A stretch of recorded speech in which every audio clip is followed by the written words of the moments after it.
Hi guys, we're here to make something else again with Chelsea, our dietitian. Now Chelsea, what are we going to make this time? We are going to make a mince and bean mix that can be used in multiple different ways. And I see we've got some mince. Yep. And what sort of beans are these? They are kidney beans that were in a can, but we've drained off the liquid and just given them a quick rinse, so they're just sitting there waiting to go in. Okay, and we've got is this tomato paste or? That's actually a jar of salsa. Oh, okay, Yeah. Like Mexican salsa type thing. Oh, That's okay. mild for my benefit, but you can have it spicy if you like. Yeah, okay, all right. So Tin of tomatoes, Yep. and we've chopped up Just a some rough chop. onion. Yeah, it doesn't have to be pretty, no. Okay, show us what we're going to do. Alright, so we're going to be cooking in this pan, so everything's going to be on the stove top. So we're going to cook up the mince first and brown that off. So to do that, we're going to add some oil, so about a tablespoon into the pan, and then put the mince in there and mix it around as it cooks and starts to go that browny grey colour. And it needs to all be cooked, doesn't All it? You can't cooked leave through. any pink poking out. No, good. So, And that'll take a few minutes to get that all done, won't it? correct.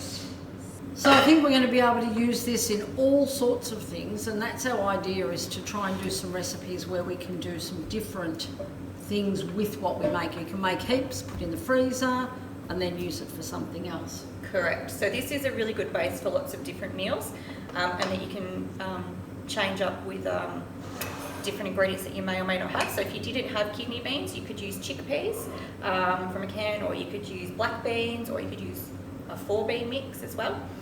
So that's a great option if you don't have exactly these ingredients. If you don't have enough mince, you could add in some lentils as well. I'm going to put the meat in the dish and just brown it off. If you're vegetarian, then don't worry about your mince, of course, and you can add some lentils. Some lentils. So Maybe I've made a tin of lentils. Yeah, I've used a tin of dried lentils. I've used tin. I haven't used dry, but I'm sure you could because there's a lot of moisture in here. So I've used a full tin of lentils, even with the beans, Yeah. and that comes out with a really nice mince-like consistency, like a spaghetti bolognese kind of mince-like, and very tasty too. Good. Now look, if I haven't got canned tomatoes, they've been a bit tricky to buy sometimes. Do you think we could use fresh tomatoes as well? Definitely. Just chop them up? Chop them up, rough chop, and then just chuck them in. It's just the main base for the dish, so yeah, fresh. And it doesn't matter if they're whole tomatoes, Whole, in a can, diced, or diced, or chopped, peeled, or whatever. peeled, whatever they are, just a can of tomatoes. We like to buy Australian ones though, don't we? Yes, we do try and support our local farmers where we can. This has been cooking for about 5 minutes and all the mince is browned off now. So we can start adding our next ingredients. So we can add in the onion, as I said to Leanne, we can brown this before, but you don't have to. It's going to cook through in the mixture as we go. So that's 1 whole onion, brown, red, white, whatever you like is fine. So just chuck it in there, mix it through. It will brown off a little bit while there's no other ingredients in there. So we want to cook that off for a minute or two. Yeah, so a minute or two. Okay, so it starts to cook. Correct. And again, we don't want to leave the kitchen and leave it No, going. When we're so cooking, we stay need to with the be food. right on it. We're not watching the news at the same time in the other room or things like that. We want to actually be engaged with the cooking. So now that onion is in there and cooked with the mince for a minute or two, Yeah, looks good. we are going to add literally the rest of the ingredients, and there's no particular order, so whatever you like. So I'll pop the beans in for this one.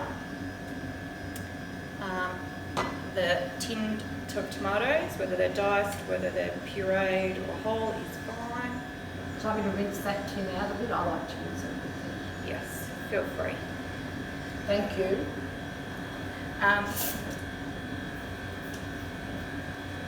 Maybe we should be handling. We've got clean hands. And then I'm going to add about half of this jar into there. So if you didn't have salsa, you can add some other tomato products. So you can use passata, you can use fresh tomatoes, and just pop some capsicum and some other herbs and spices if you have anything in there.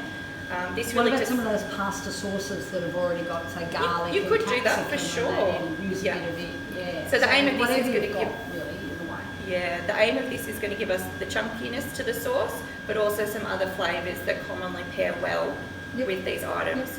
So I'm just going to scoop that in there. So just about half. If you want to add more or less, that's fine. And any type of salsa is great. So if you have like the green varieties or you like ones with beans in it, go for it.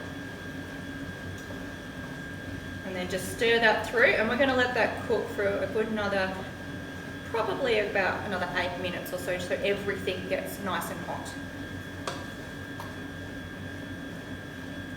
Looks good.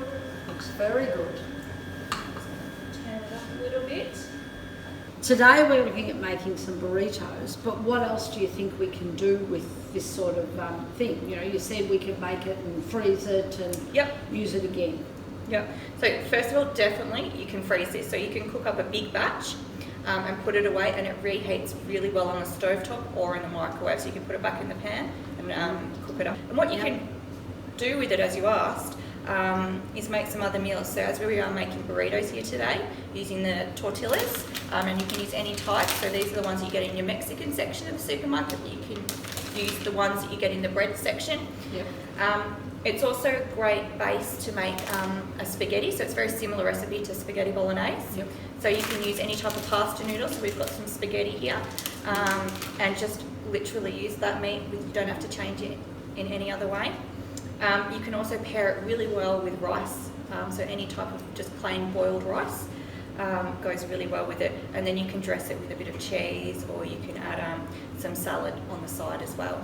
Okay, what about adding extra vegetables? Could we great grate question. some, you know, whatever? Would you tell us what we could put Yes, in so there, it's such a versatile base because it's the tomato and the mince, like a spaghetti bolognese. You can add anything that commonly goes with them. So if you've got something in the fridge that is about to run out, you've got some leftover spinach that you need to use, pop it in there. If you've got some carrot that's rolling around in the bottom of the fridge that's about to start to go a bit yucky, why not use it up in this dish? So would I grate it, or that's it. I would grate it or chop it in? really into small pieces. It will soften down in there because there's a lot of liquid in there, but you just need to give it that bit of time. mushroom, bit of zucchini. I love mushroom, so yes, chuck some mushroom in here. If you've got some zucchini, go for it. Yeah, so Terrific. you can chop the zucchini up into small pieces, or you could grate it as well. Yeah. Yep. So if you haven't got time, chop it up, grate it if you've got time. Yeah. Throw it all in. Yeah. Throw it in the food processor. In. Straight in, done. Done. Easy. Perfect. All right, so I think this is done now. It's reduced down, so there's less watery fluid on the top. So that's what we're wanting to achieve, so it doesn't run out the bottom of our burritos today. But you can keep it more runny if you're going to pair it with a pasta noodle or a rice. So we'll come in and zoom on this one. So the hardest bit of the whole dish is the actual folding and wrapping up the wrap. Best option is to fold over the bottom because that's where the liquid's going to fall out, and then it's just folding over those sides, nice like that, and then lean over your plate while you eat it in case it dribbles down. So just like that.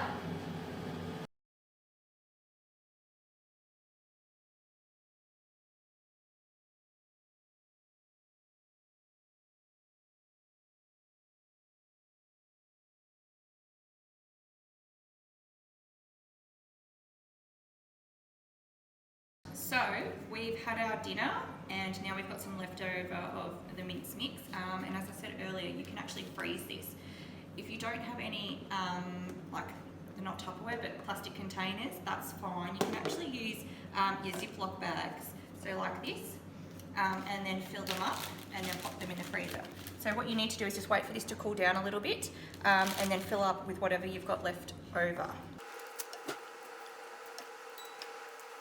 Okay, so I'm just going to let that cool off for a sec, and all you would do is just zip lock it, make sure you've got the air out like that, and then lay it down flat somewhere in the freezer, and that will keep for a good probably 2 or 3 months in the freezer nicely.